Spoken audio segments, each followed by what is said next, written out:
Ryan, MillerKnoll is the manufacturer of arguably the two most iconic chairs. One for office, one for home. The Eames Lounge at home and the Aeron chair at work. I think it was around 2017 when you guys had a marketing campaign that said something in effect of "It's time to stand up," right? Get out of that chair. When you brought to market the first sort of smart height adjustable desk that would prompt you. I'm curious about what your research suggests today about the value of variety in place, and might it be time for us to beckon people to leave the building, not just stand up, but leave the building? Is too much home too much of a good thing? Is too much office too much of a good thing?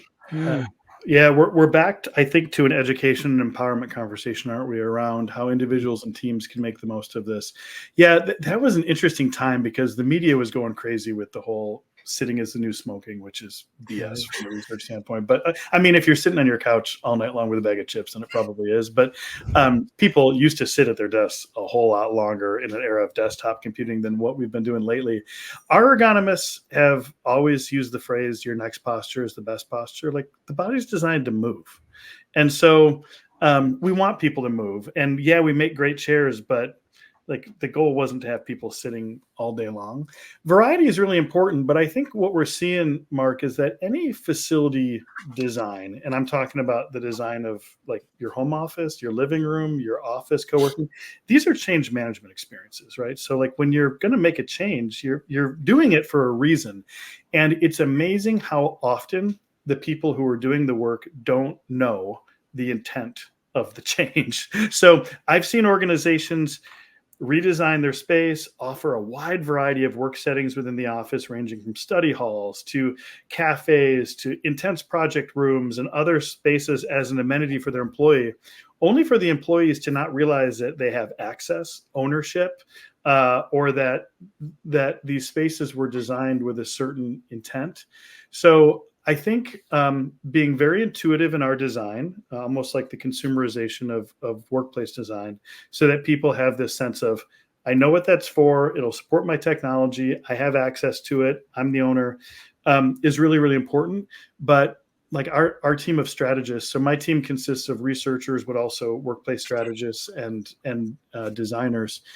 We'll do like a change readiness workshop with a lot of our customers, just to say, you're investing so much time. Make sure that everybody knows how to take full advantage of all of the things that you're providing for them. And we're finding that it's more important than ever. It's not always intuitive. Inertia is a thing. We'll stick with the predictability. And the one other thing I'll add, this is a long answer, sorry, is that in the world of environmental psychology, there's this concept called place attachment, which is why we tend to sit at the same chair at the dining room table or the same seat at church or temple or wherever. Like, we grow attached. We form relationships with places. Because people have been working so much from home for the last few years, that's the place they're most attached to typically. It's almost like what we're really doing, Mark, is helping them to form new attachments with new places so that they have more options. But to suggest that it just happens on its own, it often doesn't. And for the growing ranks of companies that are giving their employees more flexibility and location choice, there's this bright day in the sun now for the co-working and flexible office industry. It well and truly seems to be surging forward. What opportunities or challenges from either a change management standpoint or a workplace design and ergonomic standpoint does your team sort of see in that co-working and flexible office landscape? Yeah, well, and you and I have been friends for a long time, so you know this, but we're big champions of flexible workspace options. That could be co-working. It could be more of an enterprise-focused, flexible arrangement.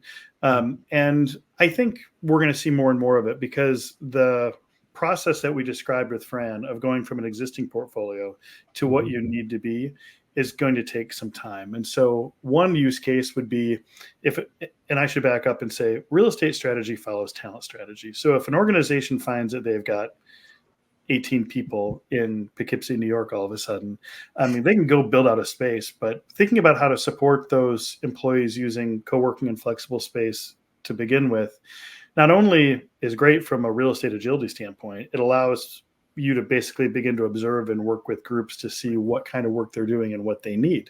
Do they really need just a row of desks, or do they really need some sort of project room that everybody can live out of a couple days a week? It depends on whether or not those employees work with each other, or if they happen to do completely different work and just loved all being in the same city coincidentally.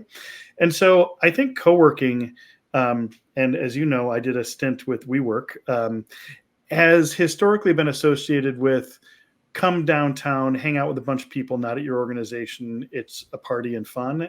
And clearly that's not where the need is. Suburban, even rural, like the rural co-working trends we've seen in the UK and beyond, basically having space that's an alternative to home, that isn't going to place a huge demand on you to get on a train or a car, that either allows you to connect with others in the area in a way that would be uncomfortable in your home, or to go do the sort of focus concentrative work that Griffin and Puggles here or connect with colleagues that in a location that might be more proximate for the 2 of you or 3 of you or 5 of you than the commute to the office. Yeah. And LiquidSpace was on this a long time ago, but having that means of finding and navigating the choices that are out there has always been the challenge. Because you've got the big providers, but there's so many wonderful independent operators. There's one just around the block from me that solely focuses on accommodating the needs of professional women and working moms. That having tools to be able to say what spaces are available to me is really powerful, and I see a lot of growth in that area. What we've done is look at the designs of these sort of environments, ask the question, what could they be beyond a row of desks? Because not everybody just wants to rent a desk. And then the major area of late is around agility. What does it look like for these spaces to adapt with very little money and very little time, almost like an event space for the changing needs of individuals and groups? Because they do require a capital investment, often from an independent operator, and the use cases change. So the spaces need to get better over time and change with the user. That's true of all workspaces, by the way, but I think there's a particular burden on flexible workspace.